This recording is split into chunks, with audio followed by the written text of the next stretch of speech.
Hey guys, Millsy here. Icarus has been out for about a month now, and we have to talk about it, so let's get started. First, what is Icarus? Icarus is a session-based PvE survival game for up to 8 co-op players or solo. Explore a savage alien wilderness in the aftermath of terraforming gone wrong. Survive long enough to mine exotic matter, then return to orbit to craft more advanced tech. Meet your deadline or be left behind forever. Now right off the bat, this sounds like a game that's right up my alley. I love exploration-based survival games, and I do enjoy PvP, although you wouldn't guess that based off my YouTube channel content that I post so far. The risk of this being a hardcore survival game where if you get left behind really brings that urgency to the forefront of your mind when you're down on the planet Icarus. Now, I did play this game all throughout the beta. Granted, those were just weekends that we were able to play, but they had 21-day mission timers. So when Icarus fully released and I saw the amount of missions that were available to play, I was like, alright, damn, this is going to take a while to complete.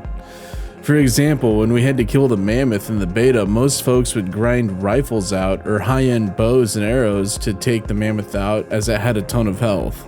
My group, although we could finish the mission in probably 5 to 6 hours of game time, would just take our time and explore, pushing the limits on, what we were allowed to see in the beta, as certain biomes were cut off during particular weekends. At the time, that was all fun and dandy, as we would basically squid game our way into the biome that we weren't allowed to enter and run back so we can get as much of a glimpse of that biome as possible. Even with biomes cut off during the beta, we had this sense of exploration in that sense because it was new. The missions we were doing were multi-day missions, so we knew we had time to explore as much as we could. Figuring when the game came out, we just have this vast open world to explore during our missions. So you may be wondering, hey Millsy, aren't we discussing what Icarus is and not the specifics about exploration yet? Well, the answer is actually both yes and no. Here's why. In many missions in Icarus, I didn't have to build a base, focus on getting workbenches to craft armor. I could just run directly to the mission objective, picking up what I need along the way to survive, be it oxite, food, or water. I could craft a bow, hunt some animals, craft some bone arrows.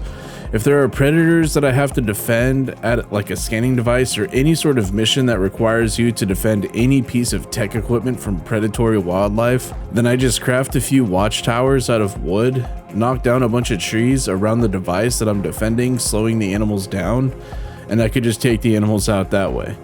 Run back to the dropship and leave the planet. Oftentimes completing these missions in like 30 to 45 minutes. What I found was that most missions can be completed within a few hours. Then you have a few straggler missions that might take you a little longer.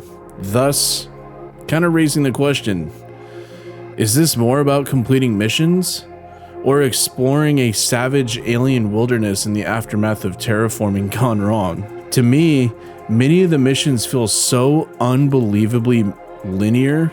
You drop down into this massive world and still run into this invisible wall that tells you to return to the playable area, preventing you from doing any sort of exploration. To me, it just glaringly shows me that the game has a bit of an identity crisis. You look at other games like Rust, where you have to keep vitals up, like hunger, water, bandaging wounds, etc. This game is way more in-depth of survival aspects to where you can get pneumonia, broken bones, concussions, you can get poisoned, and more. And they even have craftable items to alleviate those types of ailments. The problem is, I don't care when any of that stuff happens to me aside from pneumonia because of how much it takes from your stamina. Then again, I'm only worried about that on very few missions that would require me to go into caves to grind out materials required to complete the mission. Examples being like stockpile missions or Payday. So to conclude this section, I feel although Icarus has hardcore survival mechanics to it, it's not something that necessarily is in the forefront of your mind, as you can just zip through missions, as it seems missions are the focus of the game, instead of being an open world sandboxy game of exploration and mining for exotics. More to come on this later, as I have some thoughts on kind of a simple fix that can be implemented into the game to give it more of a survival sandboxy feel. The next thing I want to talk about is the death penalty. Why is it the way it is? There isn't much to say aside from that. And if you're unfamiliar with it, here's how it works. Don't play the game solo, or you will absolutely lose all your XP in your current level no matter what. You could be 99.99% out of 100, die, and lose all 99.99%. Or you could be 1% out of 100, die, and only lose 1%. I believe the idea behind this was to add more risk into what your choices are in the game when you're like close to leveling up. But if you play solo, there is no remedy to this. And if you die, you just lose all your XP that you gained, as opposed to playing duo or in a group where you can wait for someone to come pick you up and not gain any sort of XP debt whatsoever. My thoughts on this is give the XP debt a flat percentage. You can keep it hardcore enough to where if you die and you run back directly into the same bear and die because you're not careful enough, sure, take more XP debt off that flat percentage, if that's the feel you want to give as a penalty to dying. In a group, maybe you should have like timers or something on how often you can be revived within a certain window to maybe keep a hardcore feel to the game. Or maybe I can only be revived once per 30 minutes or something, still giving me a chance to get revived and not take any debt. But if I die again, then yeah, I have to make the choice. Am I close enough to my next level where I want to step away for 30 minutes, or do I want to plunge into that flat percentage of XP debt? Basically forcing you to be more careful with your actions and choices.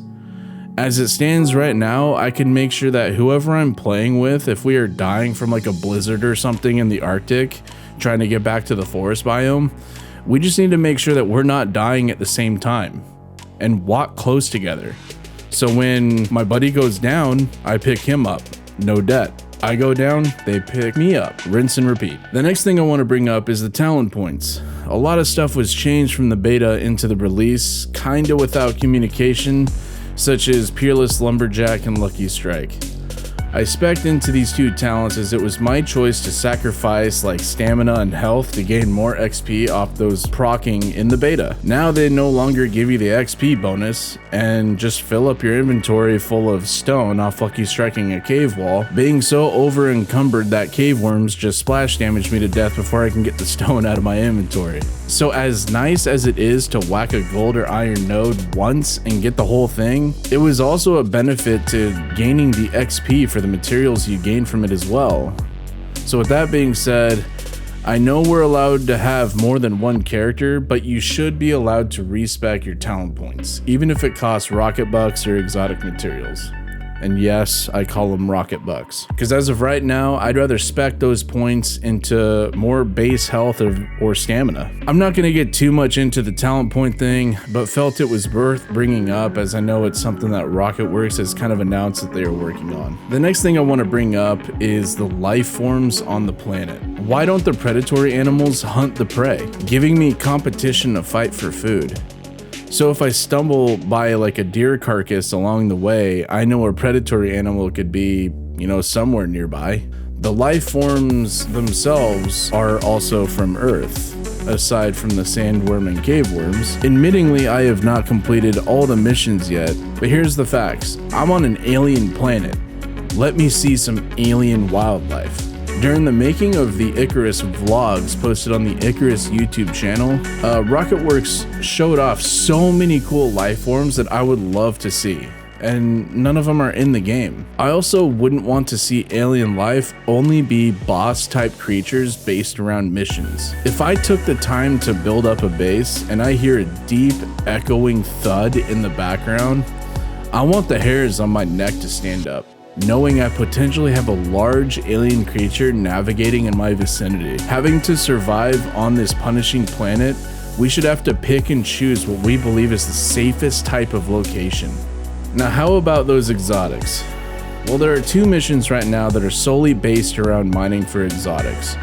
One being Payday, and the other one I think Extraction. I don't remember off the top of my head what it's called exactly, but I think it's called Extraction. So we'll just call it Extraction. Payday requires you to mine close to 1,700 copper ore. I believe the exact amount is 1,632. For specifically the fabricator, the materials processor, the electric wire, the electric furnace, the generator, the radar, and the extractor. I spent many hours doing this solo, mining copper with a steel pickaxe. Payday actually somewhat upset me a lot, purely because most of the missions prior to it can be completed in such a short amount of time.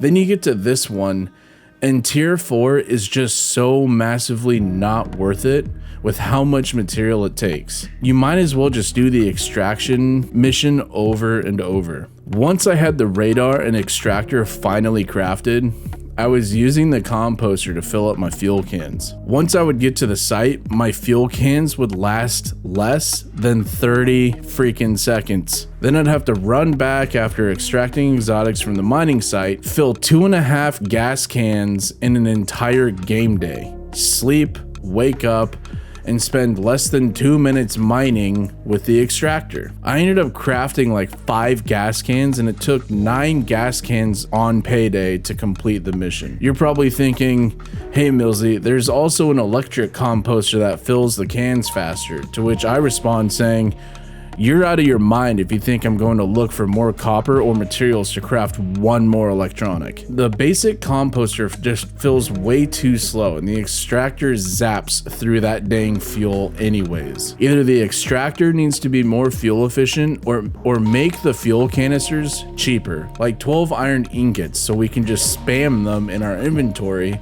instead of 25 ingots like they are, if they are going to last less than 30 seconds. I can't imagine how vehicles would be if they were in the game. And speaking of something that isn't in the game, the space station we're supposed to be in. Where is it? It's all over the Icarus YouTube channel for the making of the game, much like the alien life forms. My thoughts on how to give this game a bit more of a survival feel would consist of these couple of things. Bring in the space station. Let us interact with it, as that's where we are supposed to be crafting our better items and taking mission contracts to begin with. Make the factions important by giving us a reputation level with each of the corporations that we take contracts from. Bring the 21-day mission timer back, and while we're on the space station, we can choose like up to 5 missions that we would like to complete on one drop, giving us a chance to test our survival skills. What I mean by this is we will have an overall 21-day timer to complete as many contracts as possible. We can take up to 5 per drop, but we're able to return back to the space station within that 21-day timer and take more contracts and drop back down, making the rebuilding process each mission not so useless and tedious. Each completed contract may give you like currency, like the rocket bucks, but in addition to that, give you reputation with that specific corporation that you completed the contract for, letting you gain reputation levels within that corporation, giving you access to spend your exotics on cooler tools or items the higher your reputation levels are. Basically indicating the corp is like trusting you with the expensive items that they brought over on their 4 light-year journey to Icarus. Each faction or corp could have similar type functions of the items or tools that they give you, but maybe give them a different aesthetic look. You can even balance it out to where you can only max out 1 reputation with 1 corporation, incentivizing someone to create a new character to gain access to the top tier items of a different corporation. This way, when you're playing with friends or new friends, they may have things that you have never seen because they decided to level up reputation in a completely different corporation than you. And finally, this brings me to the price tag of the game. It's currently on sale for $26.99 USD.